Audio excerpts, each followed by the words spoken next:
வணக்கம் மக்களே. ஏபிள் அரசுலேருந்து ஆனந்தன். இந்த போர்ட்ஃபோலியோ ஸ்ட்ராட்டஜி போட வேண்டிய அவசியம் என்ன வந்துச்சு அப்படின்னப்போ, நண்பர் ஒருத்தர் கமெண்ட்ல கேட்டிருந்தாரு, எஸ்ஐபி பண்ணுற மாதிரி ஒரு ஸ்டாக் சொல்லுங்கண்ணா அப்படின்னு. இதில் என்ன விஷயம்னா, அவரோட ஏஜ் தெரியாது, அவரோட ஃபினான்ஷியல் பேக்ரவுண்ட் தெரியாது, அவரோட கோல் என்னன்னு தெரியாது. நான் பாட்டுக்கு எப்படி ஒரு ஸ்டாக் கொடுக்க முடியும்? ஏன்னா ட்ரேடிங்கும் சரி, இன்வெஸ்ட்மெண்ட்டும் சரி, ஒவ்வொரு ஆளுக்கும் ஏற்ற மாதிரி மாறும். எங்களை மாதிரியான ஆட்கள் காமனான விஷயங்கள் தான் சொல்லணும். அல்லது இது இங்கேருந்து இது இங்கே போகும், அது அங்கேருந்து இங்கே வரும் அப்படின்ற மாதிரியான ஒரு காமனாக தான் சொல்லணுமே தவிர, ஒருத்தருக்கு தனிப்பட்ட முறையில் எல்லாருக்கும் சேர்ந்து ஒரு பொதுவான ஒரு போர்ட்ஃபோலியோன்றது உலகத்தில் கிடையாது. அப்படி சொல்கிறது வந்து சும்மா ஒரு இதாக தான் இருக்குமே தவிர, ஒரு நிலையான ஒரு விஷயம் இருக்காது. சரி, அவர் ஏதோ ஒரு ஸ்டாக் கேட்டதுக்கு பதிலாக நான் அவரோட ஏஜ் வந்து ஒரு 30 ரவுண்ட் இருக்குன்னு நினச்சேன். அதனால் ஒரு போர்ட்ஃபோலியோ எப்படி கிரியேட் பண்ணணும், எப்படி ஃபாலோ பண்ணணும் அப்படின்னு ஒரு 5 பாயிண்ட் இருக்குது. அந்த 5 பாயிண்ட்டை மட்டும் கரெக்டாக ஃபாலோ பண்ணால் போதும். நாம் யார் வேணா கிட்டத்தட்ட ஒரு மியூச்சுவல் ஃபண்டு மேனேஜர் மாதிரி ஆயிடலாம். சரி, இப்போ உள்ளே போகலாம். என்னென்ன கேட்டகரின்னு பார்ப்போம். முதல்ல இந்த போர்ட்ஃபோலியோ மாடலாக என்ன எடுத்திருக்கேன்னா, ஒரு 30 வயசு உள்ள ஒரு ஆண் அல்லது பெண், அவர் மாதம் ஒரு 10,000 ரூபா இன்வெஸ்ட் பண்ணக்கூடிய நிலைமையில் இருக்கார் 5 வருஷத்துக்கு. இங்கே இந்த 3மே முக்கியமான விஷயம். 5 வருஷன்றது இப்போ ஒருவேளை அவர் 10 வருஷமாக இருக்கும் பட்சத்தில் போர்ட்ஃபோலியோ ஸ்டைலே மாறும். மந்த்லி வந்து அவர் கூடுதலாக குறைதாக வர்றப்போ அப்பையும் மாறும். அவர் வயசுக்கு ஏற்ற மாதிரி தான் போர்ட்ஃபோலியோட அந்த எஸ்ஐபிக்கான இதுவும் இருக்கும். ஸோ அவரோட போர்ட்ஃபோலியோ எப்படி பண்ணலாம் அப்படின்றதுக்கு ஒரு எக்ஸாம்பிள். ஸோ மற்ற வயசுக்காரவங்க இதை ஒரு மாடலாக எடுத்துக்கங்க. உங்களுக்கானதாக நேரடியாக இருக்காது, ஆனால் செக் பண்ணி பார்த்துக்குங்க. ஃபஸ்ட்டு எல்லாத்தோட முதல்ல செக்டார் செலக்ட் பண்ணுறது தான் முக்கியம். செக்டார் எப்படி செலக்ட் பண்ணுறதுனா, எல்லா செக்டார் நல்ல கம்பெனி நல்ல செக்டார் தானே. எல்லா காலத்துலையும் எல்லா பொருளும் வியாபாரம் நடந்துட்டு தானே இருக்குது. அப்படின்றப்போ செக்டாரில் வந்து பேங்க் அண்ட் ஃபினான்ஸ் இருக்கு இல்லையா, இதை தவிர மற்ற எதுவுமே ஸ்டாண்டர்ட் கிடையாது. அதாவது பிஸ்னஸ் நடக்கும், ஆனால் இது மாதிரி ஒரு நிரந்தரமாக இருக்குது. என்ன சார் எஃப்எம்சிஜின்றது டெய்லி நம்ம வாங்குகிறோம் விற்கிறோம், மீன் டெய்லி அன்றாட புழக்கத்தில் இருக்கிறதுக்கு எஃப்எம்சிஜியை விட ஒரு பெட்டர் அப்படின்னு நினச்சிங்கன்னா இல்லை. பேங்க்ன்றது ஒரு கண்ட்ரியோட பேங்க் அண்ட் ஃபினான்ஸ் வந்து ஒரு கண்ட்ரியோட ஒட்டுமொத்த ஜிடிபியையும் ரிஃப்ளெக்ட் பண்ணிக்கிட்டே இருக்கக்கூடிய விஷயம். எஃப்எம்சிஜின்றது அந்த செக்டாரே சில சமயம் ஒரு 2-3 வருஷம் 4-5 வருஷத்துக்கு போயிட்டு சில சமயம் ஒரு 2-3 வருஷத்துக்கு கரெக்ஷன் மோடில் இருக்கும். ஃபார் எக்ஸாம்பிள் ஒரு 4 வருஷத்துக்கு முன்னாடி பார்த்தீங்கன்னா ஐடிசியெல்லாம் ரொம்ப வருஷமாக கீழே கிடந்துச்சு. அப்புறமா அது அடித்து பிடிச்சி ஓடி போயிடுச்சு. ஸோ அதனால் எப்பயுமே எல்லாருமே பேங்க் அண்ட் ஃபினான்ஸை கையில் வச்சுக்கோங்க. அது அது அது இல்லாமல் ஒரு போர்ட்ஃபோலியோ இருக்கவே இருக்காது. நம்ம நாட்டில் மட்டும் இல்லை, உலகத்தில் எந்த நாடாக இருந்தாலும் சரி. அதுக்கப்புறம் எஃப்எம்சிஜியா, ஆட்டோவா, ஐடியா, பவரா, ஃபார்மாவா, டிஃபென்ஸா, கேபிட்டல் குட்ஸா. இப்போது இந்த இதில் பாருங்கள், டிஃபென்ஸ் சொல்லியிருக்கேன் இல்லையா. டிஃபென்ஸ் வந்து இப்போ இந்தியாவோட கரண்ட் ட்ரெண்டில் இருக்குது. இன்னும் டிஃபென்ஸில் வந்து இது டிஃபென்ஸ் வந்து ஏறப்போகுதுன்னு சொல்லிட்டு ஒரு 2 வருஷத்துக்கு முன்னாடியே ஒரு வீடியோ போட்டிருந்தேன். டிஃபென்ஸில் உள்ளே போட்டு வைங்க, ஸ்டாக் போட்டு வைங்கன்னு. ஆனால் இப்போ நல்லா ஏறிடுச்சு. அப்போ அடுத்த ஒரு கரெக்ஷன் வந்து பின்னாடி தான் மறுபடியும் ஏறும். ஆனால் இப்போ எல்லாம் ஓடிடுச்சுன்றதுனால இப்போ ஓடி போய் டிஃபென்ஸை பிடிக்கக்கூடாது. டிஃபென்ஸ் வந்து லாங் டேர்முக்கு நல்லாயிருக்கும். அப்போது இப்போது இந்தியாவில் அடுத்து ஒரு ரொம்ப நாளைக்கு போகக்கூடிய அடுத்த கொஞ்ச நாளைக்கு, ஏன்னா இந்தியன் கவர்மெண்ட் வந்து டிஃபென்ஸை ஒரு பிஸ்னஸாக இப்போ தான் எடுத்திருக்காங்க. எடுத்ததோட முதல் ஆரம்பமாக ஒரு ரேலி போயிடுச்சு. அதுக்கப்புறம் ஒரு கரெக்ஷன் வரணும். வந்ததுக்கப்புறம் நீங்கள் ஒரு கரெக்ஷன் வர்றப்போ இருந்து நீங்கள் அதில் இன்வெஸ்ட் பண்ண ஆரம்பிக்கணும். எஸ்ஐபிஎம்ஏ போட ஆரம்பிச்சிங்கன்னா அடுத்த ஒரு 5-10 வருஷம் 15 வருஷத்துக்கு இந்த ரேலி நிதானமாக இருக்கும். இனிஷியல் ரேலி போல் ரொம்ப ஃபாஸ்ட்டாக இருக்காது, நிதானமாக இருக்கும். எலிட் வேவ் தெரிஞ்சவங்களுக்கு தெரியும். ஃபஸ்ட்டு ரேலி, அப்புறமா தேர்ட் ரேலி வந்து தாறுமாறாக இருக்கும். சரி, அப்புறம் கேபிட்டல் குட்ஸு எப்பயுமே தேவை இருந்தாலும் நம்ம ஏற்கனவே சொல்லியிருக்கோம், ஒரு நல்ல சீசனில் வந்து கவர்மெண்ட் வந்து நிறைய பூஸ்ட் பண்ணுது அப்படின்றப்போ கேபிட்டல் குட்ஸை வந்து நிறைய இன்வெஸ்ட் பண்ணி வாங்கி வச்சுக்கோங்க. ஏன்னா தொழிலை விரிவாக்கணும் அப்படின்றப்போ விரிவாக்குறதுக்கு அந்த பீரியடில் வந்து நிறைய வாங்கி வச்சுக்கோங்க. அதுக்கப்புறம் அதோட தேவை இருக்காது, அதாவது புதுசாக வாங்க வேண்டிய தேவை இருக்காது. அதனால கேபிட்டல் குட்ஸும் இதே மாரி தான் ஒரு ரேலி மேல போயிட்டு கீழ வரும். கீழ வந்துட்டு ஒவ்வொரு செக்டாருக்குமே ஒரு ரேலி பீரியட் இருக்கு. ஸோ பேங்க் அண்ட் ஃபினான்ஸ தவிர்த்து மற்ற எல்லாமே என்ன சூழல்ல இருக்கு அப்படின்னு பார்க்கணும். ஃபார் எக்ஸாம்பிள் இப்ப ஐடியே எடுத்துக்கங்க. ஐடி வந்து கொஞ்சம் ஒரு 2, 3 வருஷமா வந்து ஒரு கன்சாலிடேஷன் பீரியட்ல தான் இருக்கு. கீழ இறங்குச்சு, மேல போச்சு, கீழ வருது. ஆனா ம் அ கொரோனா பீரியட்ல பார்த்தீங்கன்னா, அது நல்ல செம்ம ரேலி போச்சு. அதுதான் பீக்கு. அந்த நேரத்தில போய் நம்ம வாங்காம, கீழ வர்றப்போ, அப்போ நாம அந்த செக்டார சூஸ் பண்ணணும். ஸோ, அடுத்த 10 வருஷத்துக்கு மக்களோட தேவை என்ன இருக்கு? இல்ல அடுத்த 10 வருஷத்துக்கு இந்த சேல்ஸ் நல்லா இருக்கும் அப்படின்னு எதெல்லாம் நம்புறீங்களோ, அந்த செக்டார செலக்ட் பண்ணணும். அது உங்களோட சாய்ஸ். சரிங்களா? அதே மாரி உள்ள வந்து ஸ்டாக் எப்படி செலக்ட் பண்ணணும் அப்படின்றப்போ, ஒரு செக்டார் இப்ப டிஃபென்ஸ் செக்டார் இருக்கு. அப்ப நம்ம என்ன நினைப்போம்னா, HAL தான் இருக்கிறதுலே பெஸ்ட்டு அப்படின்னு நினைப்போம். அப்படி இல்ல. அத தவிர குட்டி, குட்டி கம்பெனிஸ் நெறைய இருக்கு. அவன் வந்து HALக்கு சப்ளை பண்றவனா இருப்பான். ஸோ நீங்க HALக்கு HAL வளருவான் அப்படின்னு நினைக்கிறப்போ, அவன விட டபுளா அவனுக்கு சப்ளை பண்ற கம்பெனி வளரும். ஸோ என்ன பண்ணணும்னா, ஒரு செக்டார் எடுத்துட்டீங்கன்னா, அந்த செக்டார்ல லார்ஜ் கேப் ஒரு ஸ்டாக்கும், மிட் கேப்ல 2 ஸ்டாக்கும் அதாவது அனலைஸ் பண்றப்போ ஹோல்ட் பண்ணி வச்சுக்கோங்க. இன்வெஸ்ட் பண்றது அப்புறமா பார்த்துக்கலாம். நீங்க சூஸ் பண்றது அப்படி இருக்கணும். அந்த 2 ஸ்டாக்குமே ஆ ரேலி வந்து யாரு சைக்கிள்ல அப்பர் சைக்கிள்ல இருக்கானா, டவுன் சைக்கிள்ல இருக்கானான்னு மட்டும் பார்த்துக்கணும். இப்படி ஸ்டாக்க செலக்ட் பண்ணிக்கணும். அடுத்ததா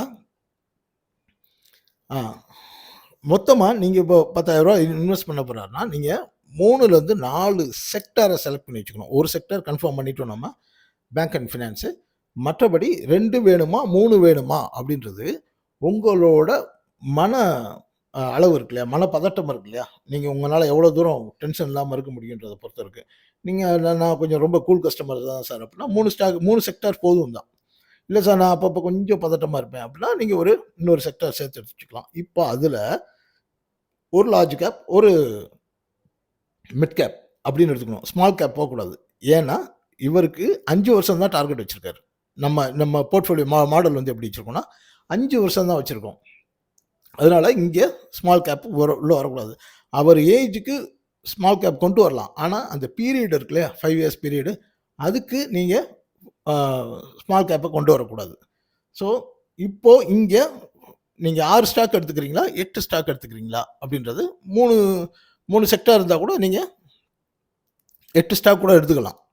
எப்படின்னா, எனக்கு கொஞ்சம் அக்ரெசிவா இருக்கும் சார். எனக்கு 28, 29 வயசு தான் சார். அப்படின்றப்போ நீங்க அந்த மாரி ஒரு மிட் கேப்ல கொஞ்சம் அதிகமாவும், லார்ஜ் கேப்ல கொஞ்சம் ஸ்டாண்டர்டாவும் வச்சுக்கலாம். ஆனா ஸ்டாண்டர்ட் என்னன்னா, லார்ஜ் கேப்ல 1, மிட் கேப்ல 1 வச்சுக்கணும். சரிங்களா? ஏன்னா, இந்த விஷயம் எதுக்காக சொல்றோம்னா, இப்போ பேங்க் செக்டார் எடுத்துக்கிறோம்னு வச்சுக்கங்களேன். அப்ப என்ன ஆயிரும்னா, அ லார்ஜ் கேப்ல 1 எடுத்துருவீங்க.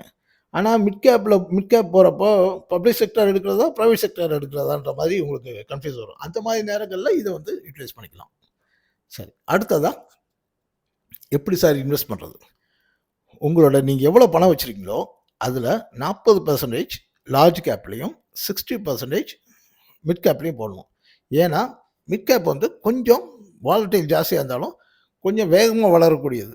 ஸோ, நம்மளோட ரிட்டர்ன் நல்லா இருக்கும் அப்படின்றதுக்காக, நாம மிட் கேப்ல கொஞ்சம் ஜாஸ்தியா வச்சுக்கிறோம். அந்த ரேஷியோ இது பண்ணிக்கிறோம். ஆனா, நீங்க வந்து லார்ஜ் கேப் வந்து ரொம்ப, ரொம்ப முக்கியம். ஏன்னா, உங்க பதட்டத்த கம்மி பண்றதும், உங்களோட போர்ட்ஃபோலியோ ஸ்டைலா, டீசென்ட்டா வச்சுக்கிறது லார்ஜ் கேப் தான். அதனால நீங்க 40, 60 வச்சுக்கிறது ரொம்ப சேஃப். இல்ல சார், எனக்கு கொஞ்சம் அக்ரெசிவா வேணும் அப்படின்றப்போ, லார்ஜ் கேப்க்கு 35, மிட் கேப்க்கு 65 இப்படி வச்சுக்கங்க. லார்ஜ் கேப்ப குறைக்க உங்களோட ரிஸ்க் ஜாஸ்தியாகும். என்ன பொறுத்தவரைக்கும் ரிஸ்க்ன்றது பணத்த வச்சே நான் பேச மாட்டேன். மென்டல் ரிஸ்க் ஜாஸ்தியாயிரும். உங்களால ராத்திரி தூங்க முடியாது. அப்புறம் யாராவது ஏதாவது சொல்லுவாங்க, பதட்டமாவே இருக்கும். ஸோ இந்த மாரி அ இதுக்கு மேல வந்து நீங்க ரிஸ்க் எடுக்காதீங்க. அடுத்து இன்வெஸ்ட்மென்ட் ரூல்ஸ் சார். இது ரொம்ப அ கவனமா அதாவது இதெல்லாம் பண்ணிட்டீங்க. ரெகுலரா இன்வெஸ்ட் பண்ணிட்டு வரீங்க. நீங்க கவனிக்க வேண்டிய விஷயம் என்னன்னா, உங்களோட ஸ்டாக் இருக்கு இல்லையா? இப்போ ஒரு பேச்சுக்கு 8 ஸ்டாக் வச்சிருக்கீங்க. 8 ஸ்டாக்கு மாசம் ஒரு தடவையாவது அந்த செக்டாருக்கு ஏதாவது கெட்ட நியூஸ் இருக்கா? அப்புறம் அந்த செக்டாரோட கெட்ட நியூஸ் வந்து அந்த ஸ்டாக்குக்கே ஏதாவது பாதிக்குதா? அப்படின்ற செய்திய பார்த்துக்கணும். இது தவிர குவார்ட்டர்லி இருக்கு இல்லையா? ஒவ்வொரு குவார்ட்டர்லியும் அந்த செக்டாரோட ரிசல்ட் எல்லாம் எப்படி இருக்கு? அப்புறம் நீங்க வாங்குன ஸ்டாக்கோட ரிசல்ட் எப்படி இருக்கு? ஸோ நல்ல ரிசல்ட் இருக்குது, சுமாரான ரிசல்ட் இருக்குன்னா சின்னதாக ஒரு ஏற்ற இறக்கம் இருக்கும், அதுக்கெலாம் கவலைப்படக்கூடாது. ஆனால் ஏதோ ஒரு பெரிய சேஞ்சஸ் பண்ண போகிறாங்க, மேனேஜ்மெண்ட் மாறுது, அந்த மாதிரியான விஷயங்கள்லாம் வர்றப்போ அதுக்கு நீங்கள் 4 இடத்துல பார்த்துட்டு இதோட என்னது எதிர்விளைவுகள் எப்படி இருக்கும் அப்படின்றத பார்த்துட்டு நீங்கள் அந்த இடத்துல கவனிக்கணும். ஸோ இது வந்து உங்களோட ரீபேலன்சிங்க்கு சப்போர்ட் பண்ணும். அடுத்து ஆனுவல் ரீபேலன்சிங். வருஷம் வருஷம் வந்து நீங்கள் உங்களோட ஸ்டாக்கை கொஞ்சம் மாற்றிக்கிறது நல்லது. எப்படின்னா, இப்போது ஸ்டாக் ஏ வாங்கியிருக்கீங்க, ஒரே செக்டாரில் ஸ்டாக் ஏ வாங்கியிருக்கீங்க, ஸ்டாக் பியும் வாங்கியிருக்கீங்க, இப்படி வச்சுக்கோங்க. ரெண்டுமே ₹100 100 இருக்கப்போ வாங்கியிருக்கீங்க. இப்போது ஸ்டாக் ஏல இருந்தது ₹150 போயிடுச்சு. ஸ்டாக் பி வந்து ₹120 இருக்கு, ₹120 தான் போயிருக்கு. இப்போ நீங்கள் என்ன பண்ணணும்னா, அப்போ ஒரு ரிசல்ட்டோ அந்த மாதிரி போகிறப்போ, நல்ல ஓவர் பாட்டு போகிறப்போ, நீங்கள் அங்கே ஸ்டாக்கை வந்து இப்போ 2லேயும் 100 ஸ்டாக் வாங்கியிருந்தீங்க அப்படின்னா, அது ₹150 போனப்போ நீங்கள் மறுபடியும் அங்கே இன்வெஸ்ட் பண்ணாமல் அங்கே போகிறப்போ ஒரு 50% விற்று ஸ்டாக் பியில் போட்டுருக்கணும். ஏன்னா ஒரே மாதிரியான ஒரு வேல்யூவில் இருந்துச்சுன்னா, அடுத்து அது வளர்ந்த பின்னாடி அதுக்கப்புறம் இது வளரும். இது பொதுவாகவே எஃப்ஐஎஸ் வந்து அப்படி தான் பண்ணுவாங்க. ஒரே செக்டாரில் இருக்கக்கூடிய 2 ஸ்டாக்ஸ் எடுத்துக்கிட்டு முதல்ல ஒரு ஸ்டாக்கு ஓடிக்கிட்டே இருக்கும்.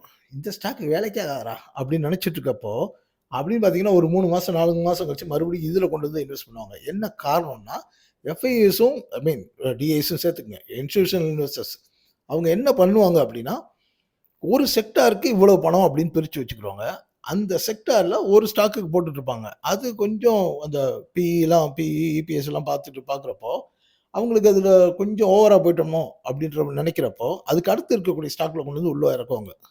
ஸோ அப்போ அதே மாதிரி நாமளும் முன்னாடியே போய் மேலே இருக்கிறதுல கொஞ்சம் ப்ராஃபிட் புக் பண்ணி உள்ளே வரலாம், அல்லது உங்களோட அந்த செக்டாருக்கான இன்வெஸ்ட்மெண்ட்டை ஸ்டாக் பியில் நீங்கள் இன்வெஸ்ட் பண்ணலாம். இதுதான் ஆனுவல் ரீபேலன்சிங். அதே மாதிரி செக்டாரை நீங்கள் மாத்திரா இருந்தாலும் ஒரு வருஷத்துக்கு ஒரு தடவை மாற்றிக்கலாம், அதாவது ட்ரெண்டுக்கு ஏற்ற மாதிரி தேவைன்னா. அடுத்து மேலே போக ரேட்டு மேலே போக அதை வந்து நீங்கள் இப்போ ஒரு பேஜுக்கு இந்த செக்டாரில் ₹5000 போடுறீங்கன்னு வச்சுக்கோங்க ஒரு பேஜுக்கு. அதில் இருக்கக்கூடிய ஸ்டாக் 2 ஸ்டாக்கில் இதில் ₹2500 அதில் ₹2500 போட்டு வரீங்க. இப்போ ஒரு ஸ்டாக்கு ₹150 போகுது இல்லையா? அப்போ என்ன பண்ணணும்னா, நீங்கள் அப்போ ₹2500 போடாமல் ₹1000 மட்டும் அதில் இன்வெஸ்ட் பண்ணிவிட்டு கீழே இருக்கக்கூடிய இன்னொரு ஸ்டாக்குக்கு ₹4000 இன்வெஸ்ட் பண்ணலாம். ஏன்னா லோயராக இருக்கிறப்போ நீங்கள் அக்குமுலேஷன், ஏன்னா நம்ம எஸ்ஐபி பண்ணிகிட்ருக்கோம் இல்லையா? எஸ்ஐபி போடுறப்போ அப்போ நீங்கள் கீழே இருக்கக்கூடிய ஸ்டாக்குக்கு அதிகமாக இன்வெஸ்ட் பண்ணணும். ரைட். அப்போ இது வந்து ஒரு மாதிரியான ஸ்ட்ரென்த்து ஜாஸ்தி ஆகிக்கிட்டே இருக்கும். சரி, அடுத்ததாக உங்களோட செல்லிங் ரூல் இருக்கு இல்லையா? அதை வந்து நீங்கள் முதலே முடிவு பண்ணிக்கணும். தேவைப்பட்டால் ரொம்ப முக்கியம்னா மட்டும் அதை சேஞ்ச் பண்ணணும். ஃபார் எக்ஸாம்பிள், இப்போ நம்ம 5 வருஷம் டார்கெட் வச்சுருக்கோம். ஒரு செக்டாரோ ஒரு ஸ்டாக்கோ 5 வருஷம் தொடர்ந்து வளர்ந்துட்டே இருக்க போகிறது இல்லை. அப்போது இதுக்கு ஒரு லாங் டேர்ம் டார்கெட் என்னவா இருக்கும்? ஒரு 5 வருஷம் 3 வருஷம் 4 வருஷத்தில் என்ன டார்கெட் வரும் அப்படின்னு பார்க்குறப்போ, ஒரு ₹500 வாங்கின ஸ்டாக்கு நம்ம ₹2000 எதிர்பார்க்குறோன்னு வச்சுக்கோங்க ஒரு 5 வருஷத்தில். ஆனால் ஒரு 2 வருஷத்துலேயே அது ₹1500 போயிடுச்சு. அப்போ பேலன்ஸ் வந்து ஒரு ₹500 தான் இருக்குது. இன்னும் ₹500 போகும் உட்காந்துருக்காம நாம் அதில் ஒரு பெரிய நம்பரை செல் பண்ணிக்கலாம், ப்ராஃபிட் புக் பண்ணலாம். அதாவது 100 ஷேர் வச்சுருக்கீங்களா, ஒரு 50லேருந்து 70% ஷேர்ஸை அங்கே விற்றுறணும். இந்த ரூலை வந்து நீங்கள் நோட் பண்ணி வச்சுக்கணும், எழுதி வச்சுக்கிட்டு அப்புறம் அதுக்கேற்ற மாதிரி பண்ணணும். அப்புறம் உங்கள் செக்டார் உங்களோட ஸ்டாக்ஸை வந்து ஒவ்வொரு வருஷமும் ஒவ்வொரு முறையும் எப்படி கவனிக்கணும்னா, அந்த இண்டெக்ஸ் இருக்குல்ல, காமனான இண்டெக்ஸ் இருக்குல்ல, அதாவது நம்ம நிஃப்டி சென்செக்ஸ் இருக்குல்ல, அது இந்த வருஷம் என்ன ரிட்டர்ன் கொடுத்துருக்கோ அதை விட அதிகமாக ரிட்டர்ன் கொடுத்துருக்கான்னு செக் பண்ணணும். அப்படி இல்லாட்டி அந்த செக்டாருக்கான இண்டெக்ஸ் இருக்குல்ல, ஃபார் எக்ஸாம்பிள் இப்போ நம்ம விப்ரோ வாங்குகிறோம் அப்படின்னா ஐடி செக்டார் ஐடி இண்டெக்ஸ் வந்து இந்த வருஷம் எவ்வளோ ரிட்டர்ன் கொடுத்துருக்கு, ஓகே இந்த வருஷம் 17% கொடுத்துருக்கு. விப்ரோ எவ்வளோ கொடுத்துருக்கு, 21% கொடுத்துருக்கு. அப்போ ஓகே.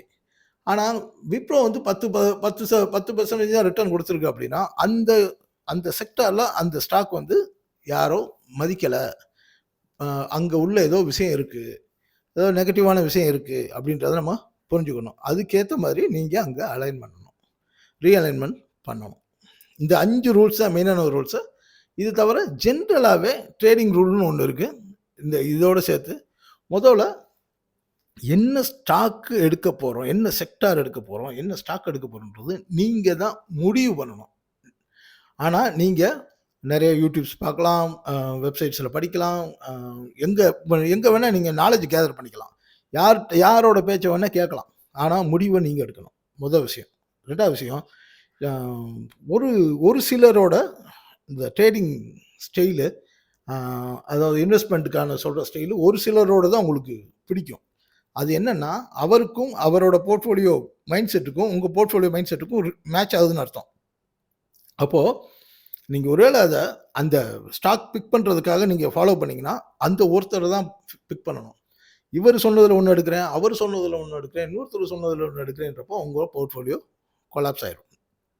ஸோ ஒரே ஆளா அதாவது போர்ட்ஃபோலியோ உங்க ஸ்டாக்க பிக் பண்றதுக்கு மட்டும் ஒரே ஆளா ஃபாலோ பண்ணுங்க. நியூஸ் வந்து கேதர் பண்றது, நாலேட்ஜ் கேதர் பண்றதுக்கு எல்லாரையும் எல்லாரையும் பார்க்கணும். ஏன்னா ஒவ்வொரு ஆளும் ஒவ்வொரு விதமா சொல்லுவாங்க. நீங்க எல்லா விதத்தையும் கேதர் பண்ணி நீங்க தான் முடிவு பண்ணணும். ரொம்ப முக்கியமான அடுத்த விஷயம் என்னன்னா, don't response any kind of media. நீங்க சோசியல் மீடியால பார்க்குறதா இருக்கட்டும், மெயின் ஸ்ட்ரீம் மீடியாவ பார்க்குறதா இருக்கட்டும், வெப்சைட்ஸா இருக்கட்டும், ஆப்ல வர்றதா இருக்கட்டும், எல்லாமே உங்களுக்கு நாலேட்ஜ் தான். ஒரு நியூஸ் வந்த உடனே நீங்க ரியாக்ட் பண்ணாதீங்க.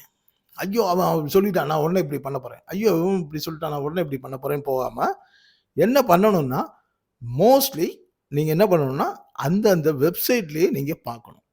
அந்தந்த எல்லா கம்பெனியும் ஒரு வெப்சைட் வச்சிருக்கான் பார்க்கணும். ஆனா என்னன்னா, அந்த இமிடியேட்டா நியூஸ் அப்டேட் பண்றத அவன் பண்ண மாட்டான். நீங்க வந்து அப்போ அந்த மாரி நேரத்தில என்எஸ்சி, பிஎஸ்சி அப்புறம் இந்த மணி கண்ட்ரோல், ஈடி இந்த மாதிரியான அ அ அம் கரெக்ட்டா ரெகுலர் அப்டேட் பண்ணக்கூடிய ஆள் இருக்காங்க இல்லையா? சிஎன்பிசி சேனல் அந்த மாதிரிலாம் இருக்காங்க இல்லையா? அதில வந்து நீங்க அப்டேட் பண்ணிக்கணுமே தவிர, அது அந்த அந்த நியூஸ் வந்து சரியா இருக்கான்னு கன்ஃபார்ம் பண்ணிக்கணும். பண்ணிக்காம நீங்களா ஒரு உணர்ச்சி வசப்பட்டு முடிவு எடுக்கக்கூடாது. அப்புறம் ஃபைனலா உங்க போர்ட்ஃபோலியோ யாருக்கும் ஷேர் பண்ணாதீங்க. அப்படின்னா என்ன அர்த்தம்? சார் அவன் பொழச்சுக்குவான் சார். அப்படின்னு அந்த அர்த்தம் இல்ல. நிஜம் என்னன்னா, உங்க போர்ட்ஃபோலியோன்றது உங்களோட சட்ட. உங்க சட்டை சரியா பொருந்துற ஆளுக்கு நீங்க குடுக்க முடியுமான்னு எனக்கு தெரியாது. இல்லையா? நீங்க பாட்டுக்கு எல்லாருக்கும் குடுத்தீங்கன்னா, சட்டை ஒண்ணு அவனுக்கு பத்தும், இல்ல பத்தாம போயிரும், இல்ல கிழிஞ்சு போயிரும். சட்டையும் கிழிஞ்சு போயிரும், உங்களுக்கும் நஷ்டமாயிரும். வேற ஒண்ணும் இல்ல. போர்ட்ஃபோலியோ வந்து எப்பயுமே ஒவ்வொரு ஆளுக்கும் ட்ரேடிங் ஸ்ட்ராட்டஜியும் சரி, போர்ட்ஃபோலியோவும் சரி, ஒவ்வொரு ஆளுக்கும் ஒவ்வொரு விதமா மாறும். அதனால நீங்க உங்க போர்ட்ஃபோலியோ உங்களோட என்னது ஃபினான்ஷியல் பேக்ரவுண்டு, உங்க கோலு, உங்களோட அ ஏஜ், உங்க ஃபேமிலி பேக்ரவுண்டு இதுக்கு ஏத்த மாரி தான் உங்களால ரெடி பண்ண முடியும். இன்னொருத்தருக்கு குடுக்குறீங்க. நீங்க எனக்கு குடுக்குறீங்கன்னா, எ எனக்கும் உங்களுக்குமான பெரிய வித்தியாசம் இருக்கும். அதனால அதையும் யாருக்கும் ஷேர் பண்ண வேணாம். இது மாரி இதோட சேர்ந்து வேற ஏதாவது டவுட் இருந்துச்சுன்னா கேளுங்க மக்களே. இந்த போர்ட்ஃபோலியோ விஷயம் 4 பேருக்கு சேர்ற மாரி பண்ணுங்க. நன்றி, வணக்கம்.